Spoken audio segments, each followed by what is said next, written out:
Well, 3 weeks ago, South Carolina was bracing for impact as a strong hurricane roared toward the coast. The Palmetto State continues to recover after Hurricane Matthew. This evening on WIS, our Chad Mills will take us on a tour of some of the areas most affected. He joins us now live from Folly Beach.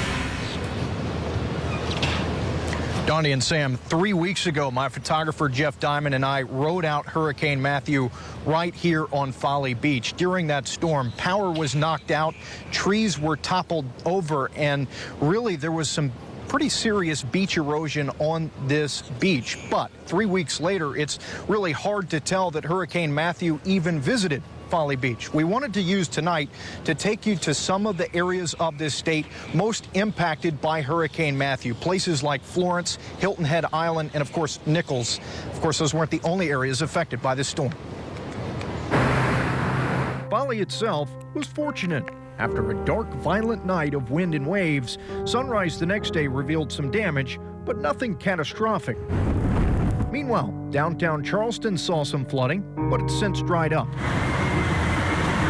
Further north, on Pawleys Island, dunes are being rebuilt, and the beach is open again after a powerful storm surge left its mark on this coastal community. I don't see any movement on the left-hand side. In Horry County, Conway's drying out after some heavy flooding along Highway 501. Along the Grand Strand, media reports indicate leaders there still haven't decided whether or not to rebuild a damaged pier in Surfside Beach. But the Spring-Made Pier in Myrtle Beach, also damaged, will be rebuilt. Hurricane Matthew punched the Midlands too, from places like Columbia to Manning to Lugoff. Communities were left with spots of flooding, no power, and a lot of trees down.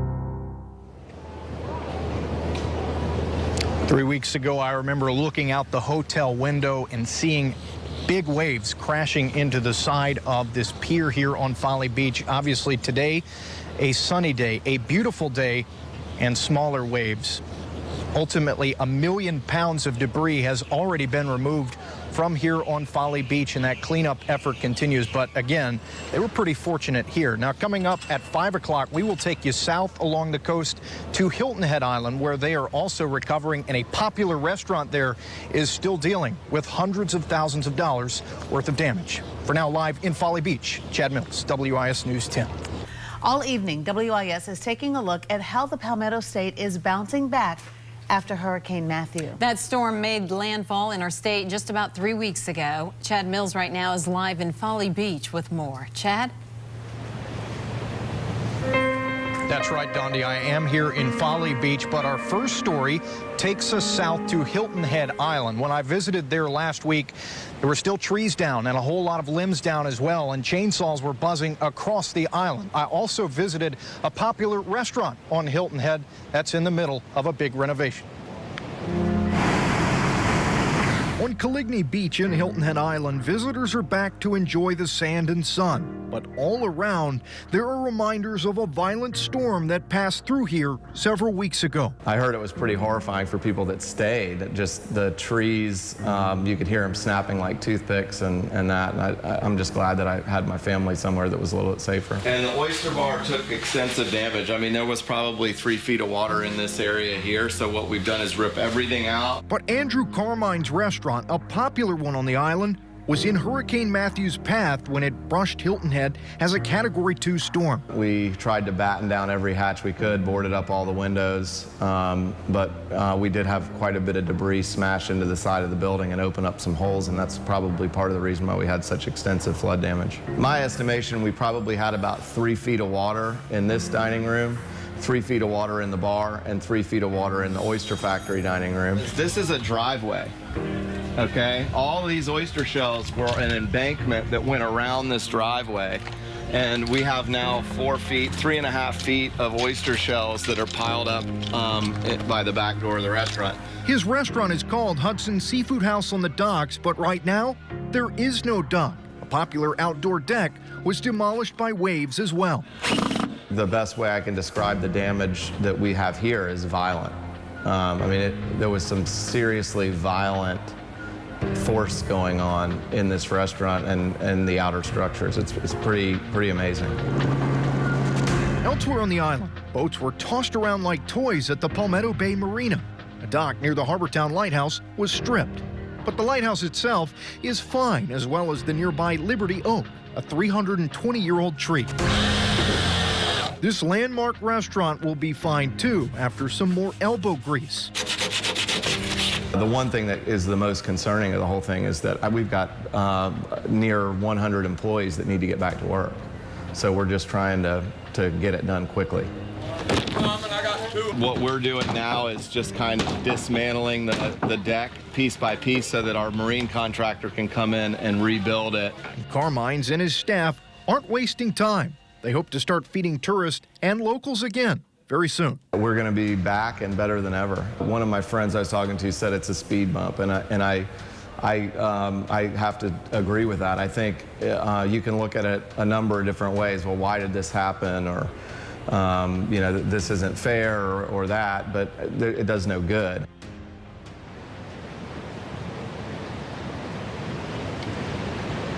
Now, despite all of that damage that you see right there, Hudson's will reopen again this Saturday. Just got off the phone with the owner. He expects that the rest of the work will take 3 or 4 more weeks to complete. Hilton Head, of course, was not the only area damaged by Hurricane Matthew in Beaufort County. Other parts of Beaufort County damaged as well, including an island community that we will take you to coming up at 5:30. It is an island without a bridge. It's an island where 100 brave people stayed behind to face Hurricane Matthew head on as it brushed the coast there in Beaufort County. But for now, live in Folly Beach, Chad Mills, WIS News 10. Right now, we continue our tour of the state just about 3 weeks after Hurricane Matthew. At 5 o'clock, Chad Mills gave us a look at Hilton Head Island and how they're doing there since the storm. Right now, he joins us again live from Folly Beach to take a look at another coastal spot. Chad? That's right, Dondi. If you've never heard of Daufuskie Island, it is located in Beaufort County. It is southwest of Hilton Head Island. It is truly a unique place full of beautiful places, just like here in Folly Beach. It's also a place full of unforgettable characters and a place that felt Matthew's wrath. There's no bridge to Daufuskie Island. The journey begins on a ferry. You just have to understand that if you don't bring it, it's probably not going to be here. We take our drinking and relaxing very seriously over here. Weeks ago, Governor Nikki Haley warned the few hundred people on the island to leave as a powerful Hurricane Matthew aimed at the South Carolina coast. If you know of anybody on Daufuskie that is staying, it is going to be underwater. The National Guardsmen were coming to rescue us, and everyone kind of looked around at each other and said, well, we kind of are planning on staying here. What do you mean rescued? We're stocked up, ready to go. You know, we have our equipment, chainsaws fueled up, ready to go. We have 100 people on Daufuskie, and the last ferry left out at 6 yesterday. Despite the plea, about 100 people like David Hutton stayed put. They'd later be called the Daufuskie 100. We parked our equipment and cars out in the open field where no trees would fall down and boarded up the windows and rode it out there. We didn't really think about the showers enough, so it was really stuffy and BO. We had some bad BO in there, but other than that. Others like Erica Veit stayed too to look after four-legged friends, the state's heritage horse, the marsh tacky. How'd you do, Mama? Just every second, trees snapping. So it's so frightening, so frightening. The wind got so loud. Rachel Allen stayed for that reason too. She's the equestrian director at Hague Point, a private community on the island. When you can't take the horses off the island, being that we're a bridgeless island and there's not enough barge spaces to run them off, you really have to make some wise choices about their safety. How did they do that? Janet Adams, a nurse, stayed behind to look after the safety of her neighbors. It was night, it was very dark when it actually came through, and we didn't know if what we were hearing was water from the storm surge, the waves, or wind. And we waited, patiently waited, or impatiently, some of us, for the sun to come up. The morning after, here it is, folks. A lot of damage. Holy sh**. And when it did, a huge mess was exposed. Remarkably, the Daufuskie 100 survived unscathed, but the island itself was badly injured. Beachside homes were tattered by wind and waves. You can kind of see it happening. Anderson Allen's live-aboard sailboat was tossed ashore by those waves. Substantial hull damage and some damage to the transmission as well. Can't get out of 8 foot. But most notably, more than 2,000 trees had fallen. No one had to tell anyone what to do. Everyone just knew right away. We didn't really have a plan so much as we had people who knew how to function together. Cut through major trees. The buzzing of chainsaws roared from one side of the island to the other as members of the 100, like Hutton, carved trees off roadways and off houses too. Chuck Hunter, chairman of the Island Council and a contractor, arrived the next day to volunteer with his own equipment and his own employees. It looked like this everywhere I looked. I mean, everywhere I looked. And that work is still ongoing. When I tried to go to my house, it was impossible to get to my house. There was no roadway clear. There was barely a path that I could climb to. But weeks later, Daufusky's practically ready for visitors again. And if you need proof they've done a lot of work here on Daufuskie Island, you can look at this road. It's one of the roads they use to get from the south side of the island up to the north side. Still, large pine trees blocking this road, and they say, believe it or not, most of the roads on the island look like this one just a couple weeks ago. It was just people loving their neighbors as themselves, solely focused on doing the right thing and doing it the best they can. Aaron Crosby, the pastor at Daufusky's only church, says the island is fortunate. Wherever you go, you see the difference between disaster and being okay. It was about this much. There's one great picture where a tree fell right in between two propane tanks. God just sort of pushed a tree just a little bit to the side just to say, here I am, guys. Pay attention and give thanks. Yeah, actually, that is one of the big things. Ultimately, he says Matthew brought this already close community closer together. I think we're much stronger now as a result of this storm than we were before. Truly remarkable people on Daufuskie Island, and residents there have started up a GoFundMe page to help out. We will link you there on our website, WISTV.com, where we also have an entire page dedicated to the stories you'll see on WIS TV throughout the evening. In fact, all of the videos already uploaded, and you can watch them at your convenience. Now, coming up at 6 o'clock, we will go south from Folly to another treasured spot in South Carolina, Edisto Beach. For now, live in Folly, Chad Mills, WIS News 10. Tonight, WIS is taking a look at how South Carolina is healing after Hurricane Matthew. For the past week and a half, our Chad Mills has toured many of the spots affected by the storm. He joins us live tonight on Folly Beach. Chad? Judy, during this part of the story, we were taking a trip south to Edisto Island, where a town was literally buried in several feet of sand. In fact, 2 blocks of a main thoroughfare through town still closed right now because of that sand. We also got a look at some famous trees on that island. We saw how they're holding up after Hurricane Matthew. For now, on Edisto Beach, the beach traffic looks a bit different as the town and homeowners clean up. The only thing that didn't float was the SUV, the boat, and the golf cart. Anything lighter than that floated. Bill Boyne, who lives between Columbia and Edisto Beach, is still cleaning up after a powerful storm surge swept through the bottom floor of his near beachside home. Some of his belongings were swept away by a foot of water. Back there we went up to 15, and over there we went up to 15. Since then, he's been cleaning up a nasty layer of mud Matthew left behind. But the surge dumped sand on other neighbors further up one of the main thoroughfares through town, Palmetto Boulevard. My wife and I have very good friends that live in the 500 block. They actually had sand up. They could not open their mailbox because when they went to open it, the sand would not allow the door to open. An area of town the mayor is right now calling the Pyramids of Giza. Right now what we're doing is we're taking the sand from the road and we're building 5 to 6 foot dunes behind this house, berms correctly, behind the house to try to protect them until we can get our beach reestablished. The beach is it's our industrial park. Jane Darby has only been mayor here for about 1.5 years. This has been truly a trial by fire. I was here, I started my tenure by being greeted by the 1,000-year flood. And we were just getting our last paperwork cleared up and payments in when here came Matthew.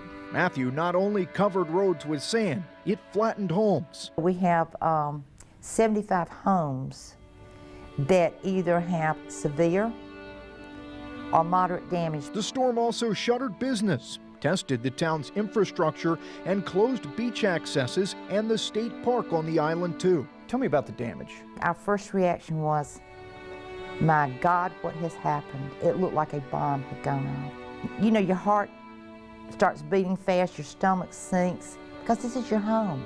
And I think the biggest celebration of all was of the people that stayed here, nobody died and nobody was injured. The town is improving quickly. We are impatient down here. We want things neat and tidy. We want our friends back. We want our neighbors back. So it was not an option to do anything but get it back and get it back as fast as we could. The Ace Basin has always had a natural resources-based economy. Meg Hoyle, who runs an eco-tour on the island, took us to another spot on Edisto treasured by many. As Pat Conroy says, my wound is my geography. It really does leave a special mark for a lot of people. It's a spot only accessible by boat right now. An undeveloped beachfront and wildlife management area called Botany Bay. As you can see, it's not gone, it's not destroyed, it's been impacted, but there is still beach here that's available. It's still going to be used by nesting sea turtles and nesting shorebirds. And a much photographed spot of the park seemed to hold up okay too. It's called Boneyard Beach. As the trees die, then the salt water bleaches them that white, so it looks like bones rather than trees a lot of times. Ultimately, she says this barrier island did its job by protecting the mainland from Matthew's rage. DNR, which manages Botany Bay, says a footbridge that leads out to the beach was washed away, so right now there is no beach access for Botany Bay. But Hoyle says her eco-tour business, Botany Bay Eco Tours, is up and running, and she is more than happy to take tourists and visitors out to Botany Bay by boat. The rest of the park will reopen next week, per the South Carolina DNR. Now, coming up at 7 o'clock, we move away from the coast and show you what Hurricane Matthew did to Florence County. Live here in Folly Beach, Chad Mills, WIS News 10. We continue our tour of the state almost 3 weeks after Hurricane Matthew. Chad Mills has been surveying many of the coastal spots affected by the storm. He joins us live on Folly Beach with more. Chad. And Dondi, we are here on the coast, but in this report, we will be taking a look further inland at an area that didn't expect to see so much damage, but did. In Florence County, homeowners, businesses, and county leaders are dealing with $52 million worth of damage. 133 homes have major damage, and 59 were destroyed. From the outside of this Florence home, it's hard to tell what happened inside just a couple weeks ago. Well, we were sleeping. You know, we were up pretty late, in fact, because anticipation of the storm, not really knowing what would happen. Tanya Jackson says she finally shut her eyes when it seemed like the worst of Hurricane Matthew was over. Then at about 5, a little after 5 that morning, I think my stepfather woke up to go to the bathroom, and water was on the floor. And I mean, it was coming through really fast. It was every room. You know, we just had to kind of get up and gather ourselves and kind of shake off the sleep, and you just kind of get into reaction mode. Heavy rain from Matthew had flooded the Jackson septic system. Tanya shot this video as toilets and bathtubs in the home overflowed for 10 hours straight. Water was like backing up. There was like water from the sewer and the storm drain, obviously, because I see pine straw, leaves, little twigs, all this stuff is just floating through the house, and I'm wondering, like, what is going on? You guys ever been to Niagara Falls? Because if you've been to Niagara Falls and you hear the waterfalls, that's what it sounds like. No exaggeration. Weeks later, There's no light back here. the home's floor is buckling. Just all of that stuff just got wet. And some of Jackson's belongings are still drying out. We weren't expecting it. I don't think anybody that I knew expected to be impacted like this. Jackson isn't alone in Florence County, a county that certainly felt Matthew's rage. It's a mess, man. It's a mess on many levels. You see what we experienced here. I could show you like a neighbor who just across the street from me where they lost like shingles off of their house. Their fencing fell down. A few miles away at the Country Club of South Carolina, this home looks ordinary from the inside, but from the outside, it's now teetering on the edge of a sandy cliff. It's just really almost indescribable. I mean, it's devastating to look at it. Diane Barnes' lakeside home sits lakeside no more. During Matthew, piling waters broke a nearby dam and carved a canyon beside Barnes' home. I was on an autumn in New England trip, and my fiance was sitting at the house with my animals. The water's rushing onto the golf course. My yard filled over across the road with water. And so we knew, or my fiance could kind of decide that something was going to happen. This is in front of Diane Barnes' house. But even now, with her dream home's future still uncertain, Barnes is staying positive. I'm just so thankful that when the lake emptied and breached the dam, that it didn't take my house and my fiance and animals with it. It missed me that close. I mean, I was that close to having everything that I have and love taken away from me. Since I interviewed her, Barnes tells me that the county has come out to her home and assessed it and did not condemn it. She actually will be moving out of it in a couple weeks, but tells me she's already found someone to rent it in the future. Now, coming up at 11 o'clock, our last and final story as we tour the state of South Carolina after Hurricane Matthew. And we will be going to one of the areas of this state perhaps most affected by this storm and most hurt by Hurricane Matthew, and that is the small Marion County town of Nichols. There, 100 homes flooded and 100 people are still looking for help. Again, that story coming up at 11 o'clock. More to come here at 7 o'clock as well. All evening, WIS has been showing you the impacts of Hurricane Matthew across our state. Our Chad Mills has toured places like Hilton Head, Edisto Beach, and Florence. Tonight, he is live with the final story of his coastal tour.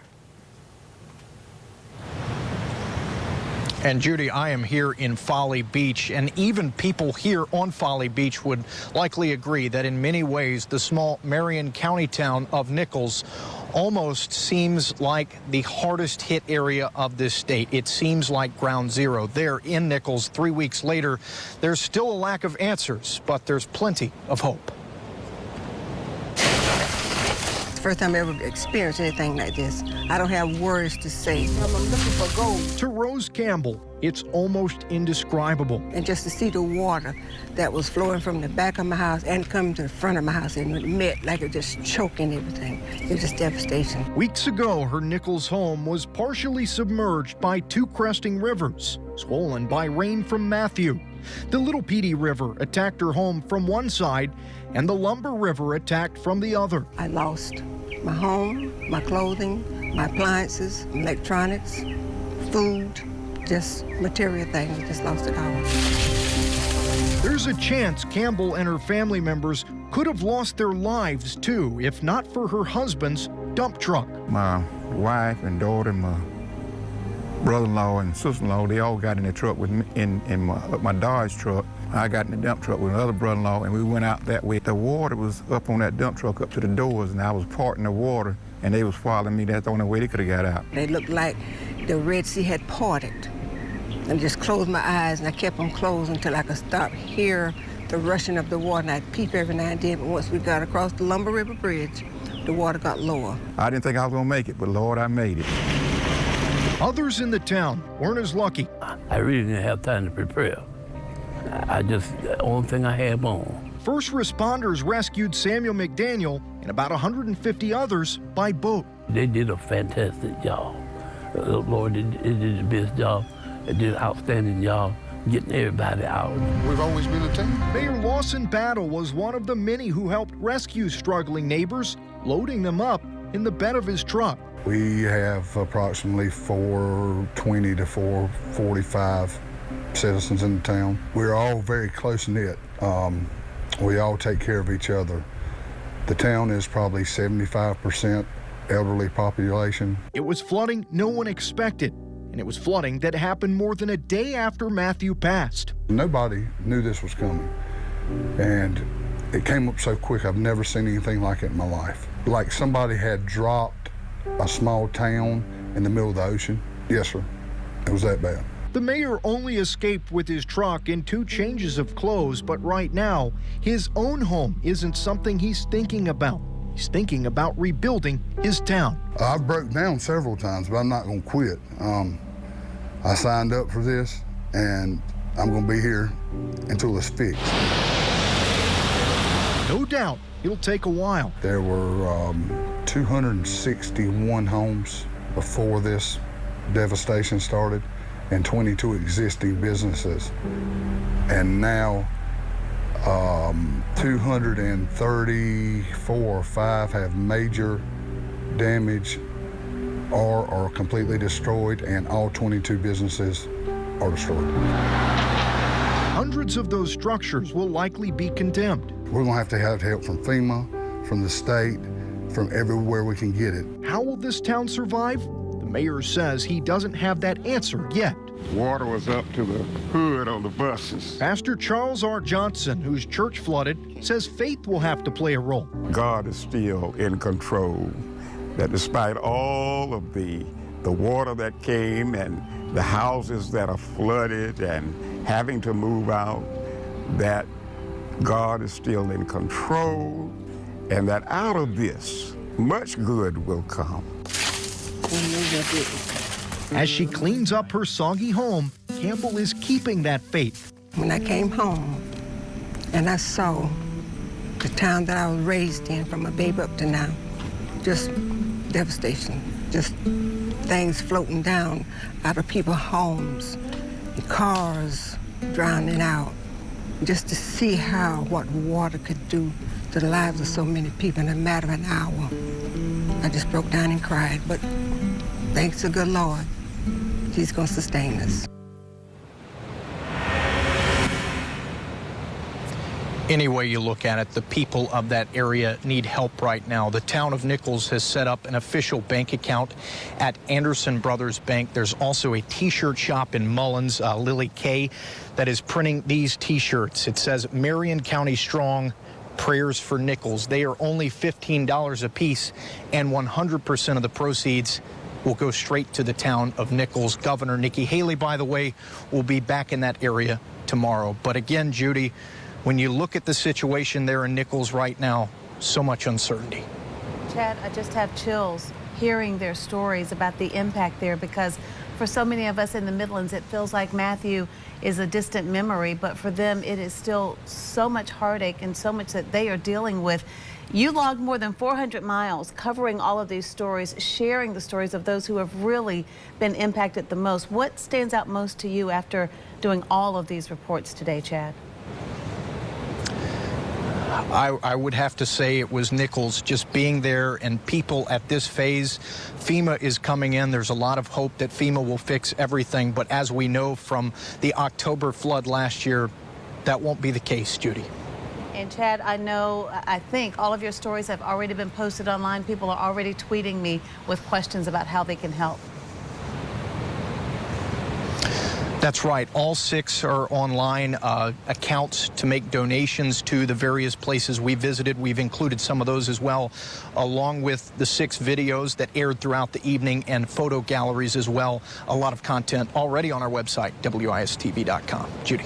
All right, Chad. Well, on behalf of all of us here, and I know our viewers appreciate your work as well, with the fast and furious news cycle, it's easy to forget very quickly about these families who've been impacted. So thank you for your work and making sure that we all do our part to help them rebuild.